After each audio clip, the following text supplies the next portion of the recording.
Welcome to Haunted Places number 3, Vancouver's Gastown, the tourist trap ghouls. Gastown is the oldest part of Vancouver, BC. In fact, it was a township before Vancouver became a city. And it's fair to say that in almost every building in this now trendy part of the city, there is a dark, sorrowful history to it. The bustling port town was home to prostitutes and bars that catered to the travelers from around the world arriving at the nearby piers and the waterfront railway station around the latter half of the 19th century and into the early 20th century. Some of the darker stories remain hidden on equally dark street corners. The Gaoler's Mews, for example, is one such street that holds some disturbing and mysterious tales. Gaoler's Mews origins dates to about 1850 when one of the first permanent buildings in Gastown was erected along this small alley. It was also where the first jail was positioned until it was destroyed by a fire in 1886. In fact, a fire that destroyed the whole city. What truly makes this area so infamous, though, is the quaint courtyard positioned at one end. It was here that more than 40 people had their lives cut short in front of crowds that gathered to see the hangman's noose claim its latest victim. Being the site of a Victoria-era prison, as well as where many executions took place, it comes as no surprise that Gaoler's Mews is indeed haunted. Perhaps the most frequently cited ghost along this alleyway is that of a woman clad in a flowing black dress. She is often seen moving briskly along the cobblestone road behind the restaurants, heading directly towards an iron gate that leads into what was once known as Blood Alley. Although no one really knows the origins of this lady in black or how she came to haunt Gaoler's Mews, many have speculated that she may be a grieving widow having lost her lover to the hangman's noose. Then, of course, there is the aforementioned Blood Alley. This is a narrow street that runs opposite Gaoler's Mews and is infamous in its own right. Now, you might think with a name like Blood Alley, the area came by its name for some horrible massacre or other type of tragedy. However, it's actually much more innocently enough. It was because of the many butchers that moved on to the street or moved on to the alleyway. Their work filling the pavement with blood and entrails. Yes, Gastown in the 19th century was not exactly hygienic. Although that innocence, or relative innocence, did become much more sinister. Once it was flooded with blood daily, and also the fact that it was well out of way of the main thoroughfare, being Water Street, murderous thieves discovered that it was a great place to ply their trade, so to speak. They would hold up wayward travelers who found themselves in the area, and if they weren't quick enough in dispensing with their monies and jewels and other valuables, they were just simply dispensed with. Ironically, only steps away from where some would hang for their crimes. Today, there are those who dare to walk along Blood Alley at night and report ghostly wails, the fall of footsteps following behind them, and even the occasional blood-curdling scream. Now, in addition to those ghost stories, there are several stores and restaurants along Gaoler's Mews which also frequently report hauntings.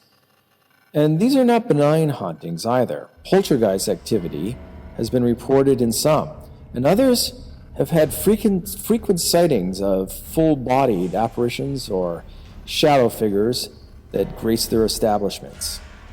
One local bar is even rumored to have a haunted toilet, although we're afraid to ask just what that entails. The bar in question was once the home to prisoner cells for the old police station, This would be, which is quite possibly one of the most iconic drinking establishments in Gastown, Lamplighter Pub, which opened in 1899. This well-loved haunt, forgive the pun, is steeped in history. The ghosts of the past linger here to vicariously lean in on good conversation and the merriment and laughter they can no longer partake in.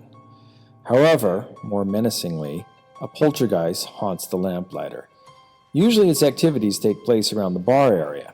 For example, one night, not long ago, about an hour after closing, a bouncer found himself alone in the pub.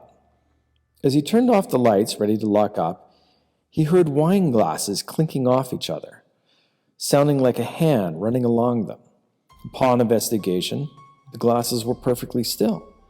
But no sooner had they stopped than the bar stools, lined up neatly against the bar, began to tip backwards. He didn't linger to find out what else might be next. Also, there was a sighting where one of the pub's servers watched an empty beer mug levitate from the bar counter, hover for a moment, then drop to the floor behind the bar, smashing into pieces.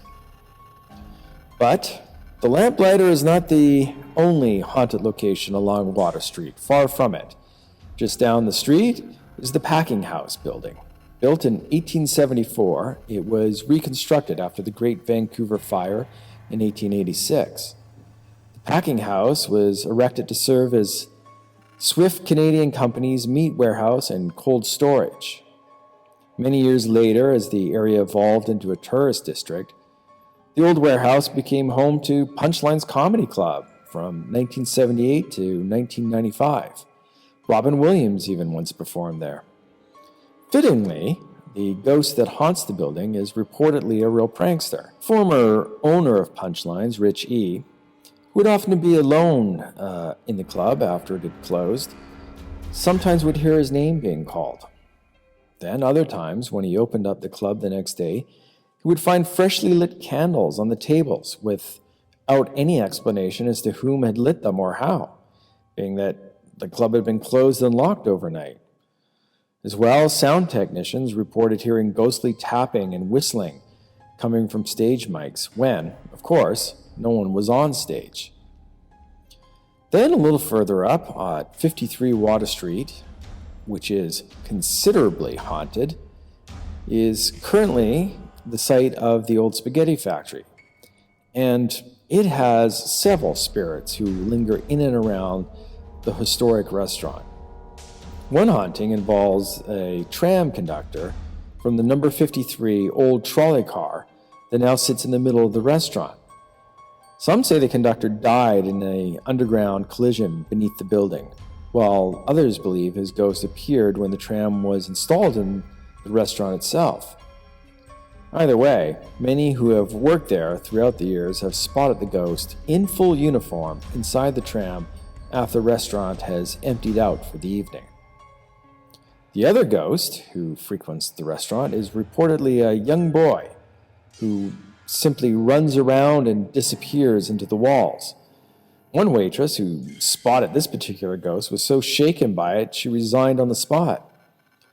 This same spirit has also been seen bending cutlery by other staff members, who then on closer inspection find all of the cutlery mysteriously returned to normal. Then there have been regular sightings of a ghostly young girl who sits at a table near the front, holding a balloon. But far more horrific is the basement of the old spaghetti factory. It was once a hospital and a makeshift morgue for tuberculosis patients and those who succumbed to the disease. Apparently, a nurse from those sad days still haunts the building, and the anguished wails of the lost souls forever locked in the downstairs rooms of the building can be heard late at night by any who dare to venture down. Though its days as a hospital are long gone, the old spaghetti factory of Gastown has forever been stained by the tales of its sorrowful past. Heading back down the cobblestone street is a storied antiques market.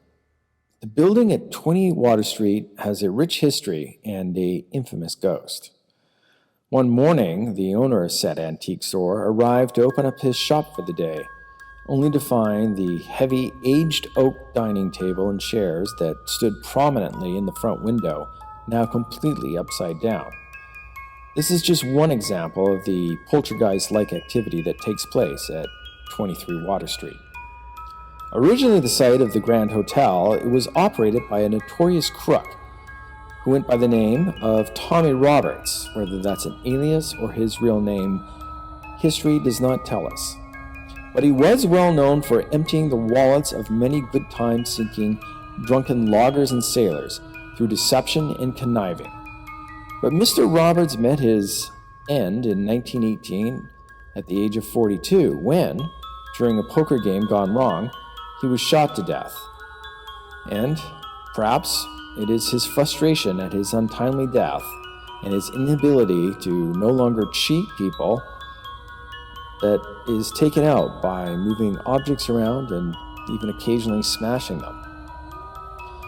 Anyways, this is far from a comprehensive list of all of Gastown's ghoulish residents, of all the ghoulish residents and hauntings that plague and infect the area would keep us here all night. But if you are ever in Vancouver on a dark autumn evening, you are more than welcome to take a stroll down the cobblestone streets and try your luck at spotting your own ghosts. Anyways, until next time, this has been Haunted Places. Sleep well.